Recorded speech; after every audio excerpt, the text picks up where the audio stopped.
Hi and welcome to Zen with VR. I am Supriya, the co-founder of Zen Finder and your host for today. We're doing this series in collaboration with Virtuous Retail, and today we'll be talking about rediscovering the joy of healthy eating. For that, I have with me Sarah Edwards, who is a certified health and wellness coach from the Institute of Integrative Nutrition. She is also a food consultant and the founder of Copper Cloves, a Bangalore based healthy food startup. Sarah is also a passionate cook, of course, and through one on one coaching, she helps people transition to a more healthier lifestyle. Hi, Sarah. Welcome to Zen with VR. It's absolutely lovely to have you here. I'm an avid follower of your page on Instagram, and I love the recipes that you post there. So, to begin with, just want to understand a little bit more about your love of food and the role that health and nutrition has played in your life. So the role that it's played in my life, I started cooking from a young age. I've always loved cooking. It's always been a hobby of mine, but I guess it felt like a bit of an indulgence. I was into baking and cooking quite heavy things. And then when I was in my 20s, I got into healthier cooking mostly with plants and whole ingredients, and I really learned how to make vegetables, whole grains, pulses taste good and feel exciting, and that had a huge difference on my lifestyle. So I found I was way more energetic, I changed my mood, and I felt lighter. So I'm really big advocate of healthy eating isn't something you do to control your weight or something you do sometimes when you're being good. It's actually it can have a huge impact on not just how you look but how you feel. It can have a huge impact on your mood when you're eating good foods, whole foods, compared to when you're eating processed and packaged food. So the first thing is, given the time of anxiety and stress, it's really important to eat as much whole food, by which I mean fresh fruit and vegetables, whole grains like brown rice and millets, and whole wheat, and pulses, nuts, seeds, herbs, spices, leaves. So moving on from kind of what we should be eating at this time, I think the other thing I wanted to mention is that, like, for me, cooking and food, getting creative is a really important thing that we can do to reduce stress at this time. So trying something new and getting creative with a dish, following a recipe, but then maybe at the end adding your own touch, your own garnishes, that can be a really great source of stress relief. So trying something new and having an opportunity to be creative. And finally, I think at this time, like, the role that I'm alone in my self-isolation, and the role that food and cooking is having is giving me those little moments of joy in the day. I think that at this time, when we're stuck inside and we can't go out and we can't go shopping, we can't do all the other things which we might normally associate with joy, having the opportunity to just really tune in and taste something delicious, or really appreciate the beauty of the fresh vegetables when you manage to get hold of them. So just having these moments of gratitude and enjoyment in the day. So focusing on your food as one of the small things that you can appreciate, when we should all be appreciative of the small things at this time. Great. So the next question I have is about the situation that we find ourselves in. I mean, we've been under lockdown. Normal physical activity has gone for a toss. There's movement, but we still feel craving for food. I mean, I feel like I'm eating all the time. So do you have any tips on how to appease these cravings in a healthy way, or is there some healthy snack options that you can share that we can substitute for the junk we usually end up eating? Firstly, the most important thing is to be kind to yourself with things like this. You're not alone, and it's really important not to have an internal dialogue that this is somehow some weakness of yours that you feel that you lack willpower or motivation or guilty because you're feeling the need to snack. It's actually a normal reaction that lots of people have to distract themselves, basically because they don't feel comfortable right now with the situation, whether it's the broader global situation, which is very scary, or whether it's the kind of daily frustrations and uncomfortable feelings that arise from being, maybe stuck in your house, maybe in very close proximity to other people, or maybe loneliness, being alone. So, eating for boredom, eating due to feeling stressed or anxious or uncomfortable is common. Okay, it's not what we want, but it's a common factor. So self-kindness is my first tip about dealing with cravings. We might think that by being cruel to ourselves in our mind and saying like, oh, I can't believe you're eating again, why have you got this craving, it shows weakness, that might sort of scare you into not doing it again.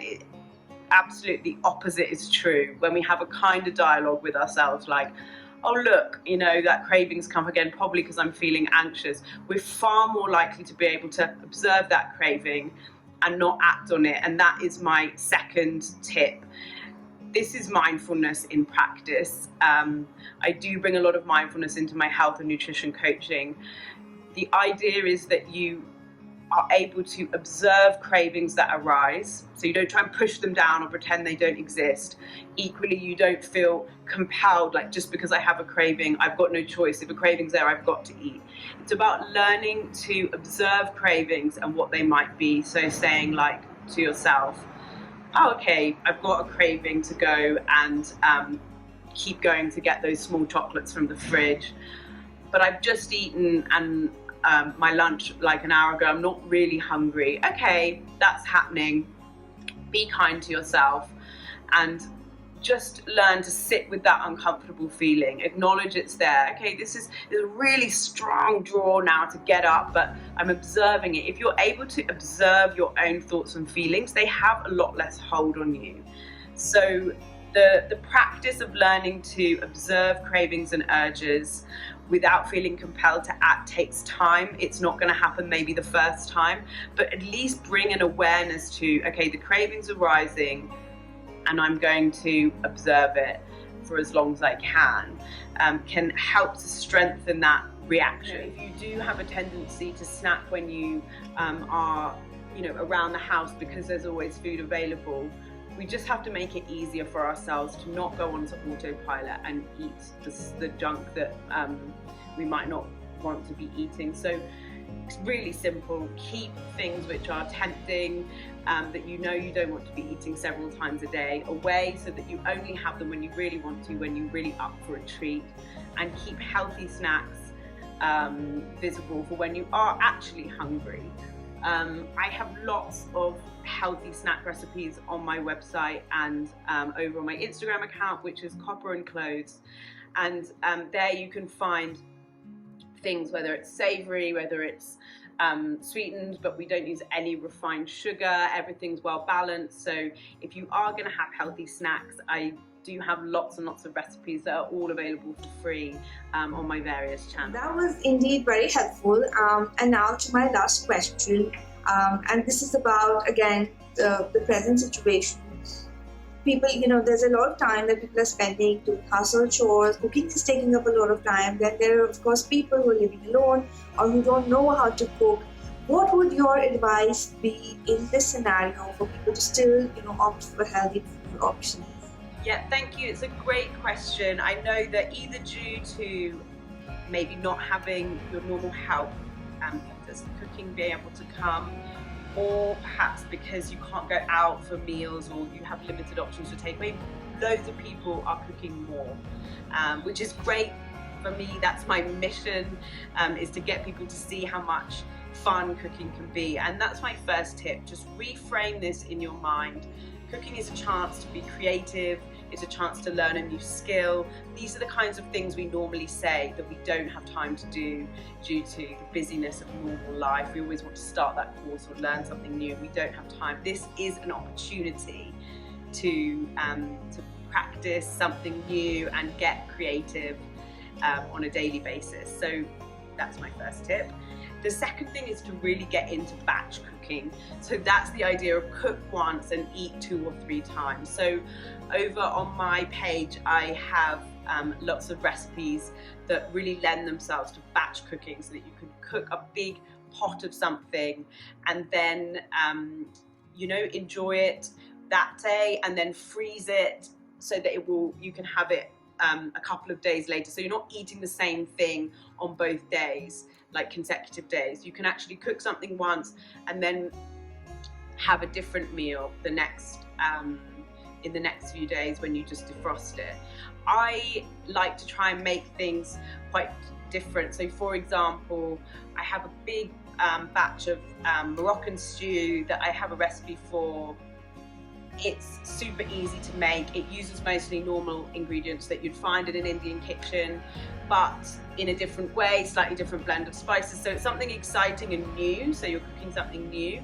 And what I did was, one day I had the Moroccan stew with some rice, and I ate it like that. And then I'd frozen a portion, which I then put in the blender a little bit, smashed it up, so that it was then something which I could have on toast, piled up with other roast vegetables and sprinkled with herbs. So it was 2 actually completely different meals, but I just cooked once. So doing that kind of thing, I've got lots of ideas for that over on like my Instagram, my YouTube channels, of how to do things to keep them different. So yeah, those are my my main tips for getting excited about cooking and keeping it to being fun and not getting too laborious. So I hope that that's helpful to everybody, and that they are able to try some of my recipes, or Google. There's so many amazing recipes out there online, blogs, YouTube, Instagram. So yeah, get excited and get into the kitchen. Thank you, Sarah. That was amazing. I'm definitely going to pick up some of these tips and include them in my daily routine. For all of you guys as well, thank you so much for tuning in. There are some more resources that you can find in the post here. Watch out for the next video in the series, and I will see you soon. Thank you.